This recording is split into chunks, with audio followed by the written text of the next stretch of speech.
Next up is Kevin Waldman.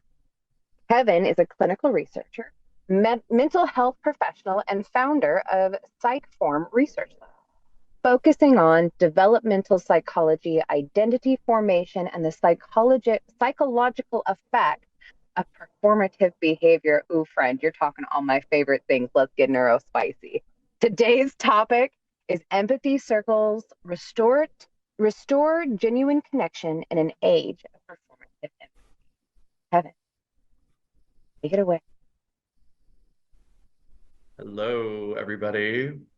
Thank you so much for having me. I'm just gonna get this going. Um, Hi, good morning. My name is Kevin Waldman, and I'm the founder of psychFORM, which stands for Foundations of Reason and Meaning. And this is a research lab where I conduct, like you just heard, on identity, authenticity, and interpersonal behavioral work among mostly emerging adults on college campuses.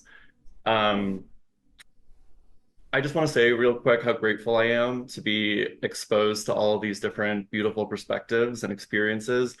Um, we all have such different paths, and yet here we are trying to learn and grow from each other, which is a really wonderful thing to be a part of.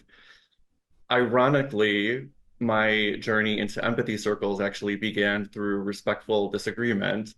About a year ago, I wrote an opinion piece for the Chicago Tribune in which I used the phrase radical empathy. At the time, I was using the term largely as a rhetorical device, like a buzzword intended to make a broader point on a social and political discourse that I was experiencing on the campuses that I work with. After the article was published, Edwin reached out to me, and rather than responding to the political argument itself, he challenged me to think more carefully about the actual meaning of empathy. He encouraged me to consider empathy not as a slogan or as a political concept as I was using it, but as just the practice of the skill that can be cultivated itself, which is, of course, makes perfect sense in a perfect world. But that conversation ultimately led me here today. In my view, empathy has become one of the most frequently invoked and most poorly defined concepts in contemporary culture, particularly among young people. Now, I work primarily with emerging adults on campuses, so that population is going to be at the center of today's presentation. However, I do believe that this issue surrounding empathy extends far beyond higher education and can be observed across many areas of modern society. Since writing the article in the Tribune and through my research at psychFORM examining performative behavior and social conformity, I have become increasingly interested in a phenomenon that I now describe as, quote, performative empathy, which is a buzzword and which we must correct. We really must self-correct this phase. Performative empathy occurs when the appearance of empathy becomes more important than the practice of empathy itself. So when individuals signal understanding, compassion, or moral correction, or excuse me, moral concern, without actually engaging in the difficult work of genuine understanding of another person's experience.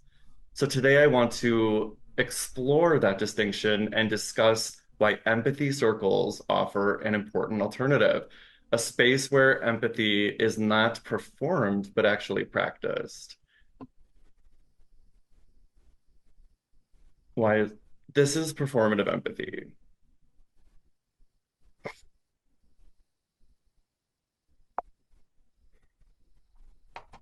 This is performative empathy. This is performative empathy. And this is performative empathy. So, what do all of these internationally discussed examples of performative empathy have in common? They all are presented as acts of empathy, yet they are rooted in opposition, guided by social scripts rather than personal experience, and organized around social justice causes rather than direct human connection. Ultimately, the pattern may stunt development of empathy in emerging adults by replacing lived experience and genuine human understanding with ideological performance. This culture of performative empathy shows we have a true need to define empathy through interpersonal experience, not virtue signaling. Without this shift, we do risk a generation experiencing more anxiety, loneliness, and depression, despite being more quote unquote aware than ever. So the evidence is clear. Our current culture has created a gap between how empathy is talked about and how it is lived. That gap is hurting emerging adults, and it highlights the urgent need for empathy rooted in real human connection. In fact, how can empathy develop without human connection? PsychFORM's research suggests that many emerging adults are learning to perform beliefs rather than express them authentically. So when students report concealing their views, misrepresenting their beliefs, and avoiding honest disagreement, they are also limiting the interpersonal experience through which empathy develops. Empathy is not primarily a political stance like we see on campuses. It's a relational skill built through hearing another person's experience, understanding it, and responding to it. When social approval becomes more important than genuine curiosity, empathy shifts from interpersonal process into social performance. In this scene, performative empathy may represent the unintended consequences of the scripted social justice narrative, replacing authentic human connection. So the challenge facing emerging adults today may not be lack of concern for others, it may be a lack of opportunities to hear, understand, and connect with people whose experiences differ from their own. So we see these two very different outcomes. The culture we inhabit shapes the kind of empathy emerging adults are able to develop. The scripted or performative empathy is centered on ideology, rewards conformity, encourages signaling, discourages disagreement, and produces and social caution and self-censorship, which often results in anxiety, isolation, and distrust.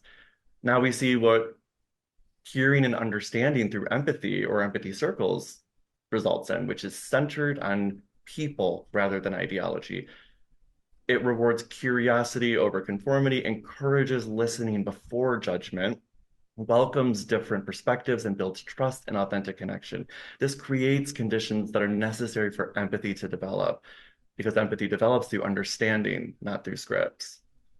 So the problem is that the scripted environments which I work with stifle empathy. By dissent is viewed as harmful or disloyal. Students feel pressured to conform to approved beliefs and language. Speaking up risks judgment, exclusion, or social backlash. Students learn to stay silent instead of seeking understanding, and empathy becomes a performance, not a human connection. So when dissent is punished and scripts are required, empathy cannot grow. The solution is to create environments where empathy can develop, a structured, neutral space where every person is heard. People share experiences, not positions. Listening is the goal, not agreement. Respectful dialogue replaces fear and performance, and understanding grows through real human connection. Empathy develops when students listen, speak honestly, and seek to understand one another. The path forward, in my opinion, is to implement empathy circles into college curricula. Emerging adulthood is a critical period for identity formation, perspective taking, emotional development, and social growth. If empathy develops through hearing, understanding, and engaging with experiences different from our own, colleges must create opportunities for students to practice those skills. Empathy circles provide a developmental intervention. They encourage students to listen, speak honestly, tolerate discomfort, and engage with perspectives they may not encounter within their existing social networks.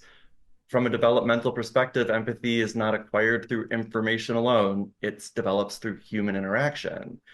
As colleges continue to prioritize student well-being, identity development, and psychological growth, empathy circles should become a core part of psychology curricula and student development programming.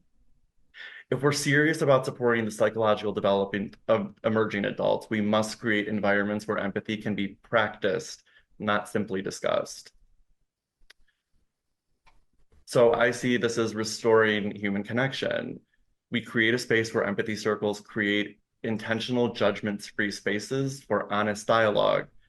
Participants learn or listen actively and with curiosity to understand, not to respond. Hearing diverse stories fosters perspective taking, compassion, and emotional connection.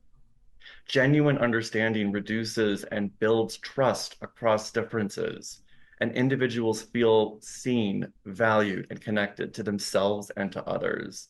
So, in a world of distraction and disconnection, empathy circles provide a simple, powerful path back to what we need most: authentic human understanding and presence. Thank you. Ooh, everybody take another big breath. Kevin, that was fantastic. What I heard there, you had me at the acronym Foundation of Reason and Meaning. Brilliant. I heard performative empathy versus practicing. I heard rooted in opposition versus engaging in human experience. I heard not just talking the talk, but walking the walk. Empathy develops in relationships with another when in conflict, authentically sharing those lived experiences, even if those experiences differ. What I hear in that is empathy circles support being able to navigate tension with composure. Mm, mhm. Thank you. Thank you for the work that you are doing, the schools you are doing it, and the lives that you are impacting. Thank you so much. And I really, really love that I've become a part of this group. So